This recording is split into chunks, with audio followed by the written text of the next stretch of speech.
சாலமோனின் ஞானம் அதிகாரம் 16. கொடிய விலங்குகளும் காடைகளும்.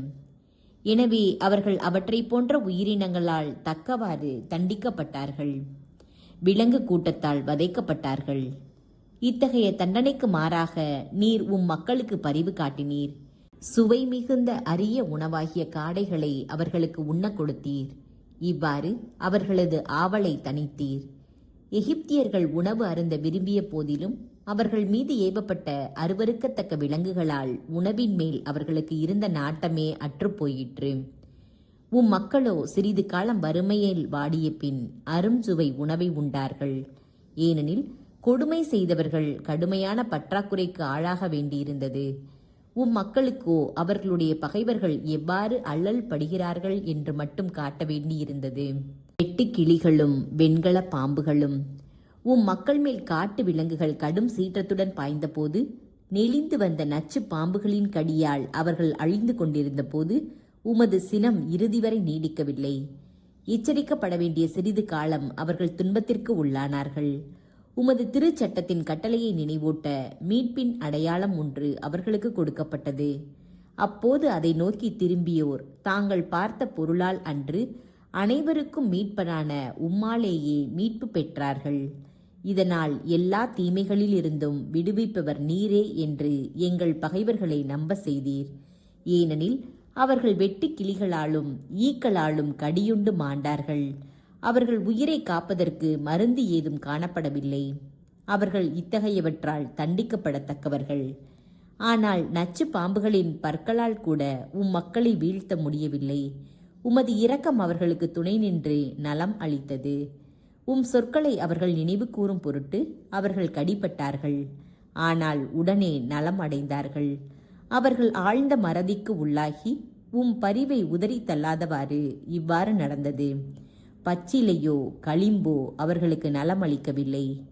ஆனால் ஆண்டவரே, உமது சொல்லே எல்லா மனிதர்க்கும் நலம் அளிக்கிறது. வாழ்வின் மேலும் சாவின் மேலும் உமக்கு அதிகாரம் உண்டு. மனிதர்களை பள்ளத்தாக்கின் வாயில் வரை கொண்டு செல்கிறீர், மீண்டும் அங்கிருந்து கொண்டு வருகிறீர்.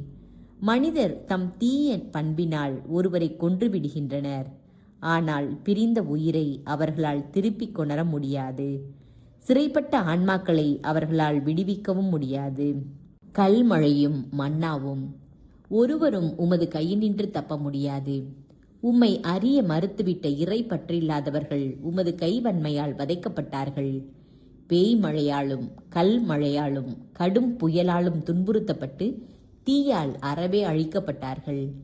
எல்லாவற்றையும் விட நம்ப முடியாதது எது என்றால், அனைத்தையும் அவிக்கக்கூடிய தண்ணீரில் அந்த நெருப்பு இன்னும் மிகுதியாக கொழுந்துவிட்டு எரிந்ததுதான். ஏனெனில் அனைத்து உலகும் நீதிமான்களுக்காக போராடுகிறது. கடவுளின் தண்டனை தீர்ப்பு தங்களை பின்தொடர்கிறது என்பதை இறை பற்றில்லாதவர்கள் கண்டுணருமாறும், அவர்களுக்கு எதிராக அனுப்பப்பட்ட உயிரினங்கள் எரிந்து விடாதவாறும் நெருப்பின் அனல் சில வேளைகளில் மட்டுப்படுத்தப்பட்டது. மற்றும் சில வேளைகளில் நீதியற்ற நாட்டின் விளைச்சலை அழிக்கவே தண்ணீர் நடுவிலும் அந்நெருப்பு முன்னைவிட மிக கடுமையாக எரிந்தது.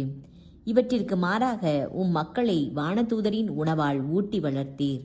எல்லா இனிமையும் பல்சுவையும் கொண்ட உணவை, அவர்களது உழைப்பு இல்லாமலே படைக்கப்பட்ட உணவை வானத்திலிருந்து அவர்களுக்கு அளித்தீர். நீர் அளித்த உணவூட்டம் பிள்ளைகள் பால் நீர் கொண்டிருந்த இனிய உறவை காட்டியது. ஏனெனில் அந்த உணவு உண்போரின் சுவை உணர்விற்கு ஏற்றவாறு மாறி அவரவர் விரும்பிய சுவை தந்தது. கல்மழையில் கனன்றெழுந்து கடும் பனியில் சுடர்விட்ட நெருப்பே பகைவர்களுடைய விளைச்சலை அளித்தது என்று அவர்கள் அறிந்து கொள்ளுமாறு பனியும் பனிக்கட்டியும் உருகிடாமல் நெருப்பின் அனலை தாங்கின. ஆனால் அதே நெருப்பு நீதிமான்கள் ஊட்டம் பெறும்படி தனது இயல்பான ஆற்றலை மீண்டும் மறந்துவிட்டது. படைத்தவரான உமக்கு ஊழியம் புரிகின்ற படைப்பு நெறி கெட்டோரை தண்டிக்க முனைந்து நிற்கிறது. உம்மை நம்பினோரின் நலனை முன்னிட்டு அது பரிவோடு தணிந்து போகிறது. எனவே அந்நேரத்திலேயே படைப்பு எல்லா வகையிலும் தன்னை மாற்றியமைத்து கொண்டது. தேவைப்பட்டவர்களின் விருப்பத்திற்கு ஏற்ப எல்லாரையும் பேணி காக்கும் உமது வல்லன்மைக்கு பணிந்தது.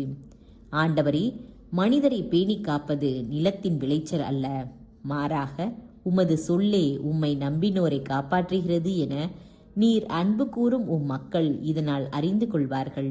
நெருப்பினால் எரிபடாதது காலை கதிரவனின் ஒளி கீற்றாலேயே வெப்பம் அடைந்து எளிதில் உருகிற்று.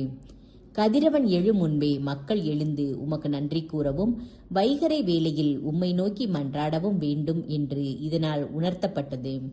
ஏனெனில் நன்றி கொண்டோரின் நம்பிக்கை குளிர்காலத்து உறை பனி போல் உருகிவிடும், பயனற்ற தண்ணீர் போல் ஓடிவிடும்.